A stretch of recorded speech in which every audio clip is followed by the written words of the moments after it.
amihan tapos na. Matinding init naman ang papasok at mararanasan sa buong bansa dulot ng easterlies. Magandang araw Pilipinas, ito ang PNN Panahon News Network, ang inyong daily weather authority sa bansa. Para tuloy-tuloy na ulat sa panahon, please like, share at subscribe ang aming channel at pindutin na rin ang notification bell para lagi kang updated dito sa ating ulat panahon. Mga kababayan, ngayong araw ng Martes, March 24, 2026, isang mahalagang anunsyo ang inilabas ng Pag-asa. Opisyal nang natapos ang amihan season sa bansa, kasabay ng pagdiriwang ng World Meteorological Day. Ibig sabihin, papasok na tayo sa transition period patungo sa tag-init, kung saan easterlies na ang pangunahing umiiral sa ating panahon. Sa kasalukuyan, easterlies ang nakakaapekto sa buong bansa.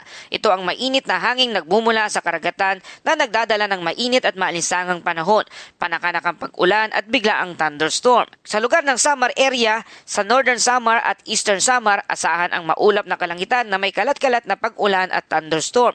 Posibleng makaranas ng flash flood at posibleng magkaroon ng landslides dulot ng katamtaman hanggang sa malalakas na pag-ulan. Sa lugar ng Metro Manila at ang buong bansa, mararanasan ang bahagyang maulap hanggang maulap na kalangitan na may isolated rain shower at thunderstorm. Sa oras ng malalakas na thunderstorm, biglaang pagbaha at pagguho ng lupa asahan na mararanasan sa mga lugar na yan. Para sa ating hangin at karagatan sa Southern Luzon, Visayas at Mindanao, ang hangin ay mahina hanggang katamtaman na mula sa east to north na may alon mula 0.6 hanggang 2.5 metro ang taas. Sa nalalabing bahagi ng Luzon, ang hangin ay magmumula sa east to northeast katamtaman at may alon na 0.6 hanggang 2.1 metro ang taas. Paalala sa ating mga kababayang mangingisda, ligtas pa rin ang paglalayag, ngunit mag-ingat sa pabago-bagong kondisyon ng panahon. Para sa temperatura, maximum temperature 31.4 degrees Celsius at ang minimum temperature naman ay umaabot sa 20.7 degrees Celsius. Mas mainit pa sa mga susunod na araw habang papalapit na ang tag-init, ngunit asahan ang pag-ulan sa bandang hapon o gabi dulot ng thunderstorm. Para sa ating astronomical info sa Metro Manila, ang araw ay sisikat bandang alas 5:58 ng umaga at lulubog naman ito bandang alas 6:07 ng gabi. Mga kababayan, ang pagtatapos ng amihan ay isang malinaw na sinyalis na tayo ay papasok na sa mainit at maalinsangang panahon. Ngunit huwag maging kampante kahit tag-init na, ang easterlies ay maaring magdala ng biglaang pag-ulan, malakas na thunderstorm. Ito ang dahilan kung bakit tinatawag itong init-ulan cycle dito sa ating bansa.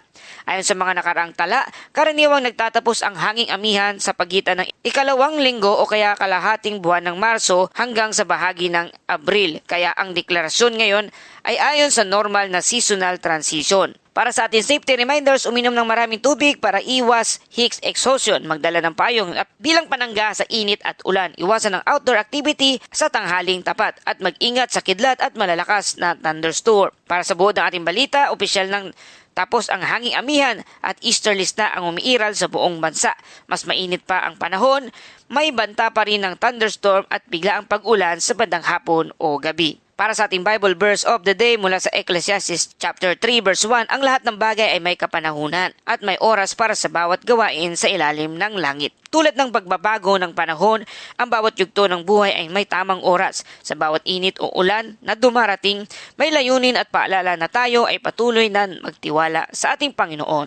At yan ang ulat panahon sa araw na ito. Kung nagustuhan nyo ang ating balita, please like, share, and subscribe para lagi kang updated dito sa ating panahon. Salamat sa patuloy na pagtangkilik at pagsuporta. Ito ang PNN Panahon News Network. Laging maging handa sa anumang pagbabago ng panahon. Hanggang sa muling ulat panahon.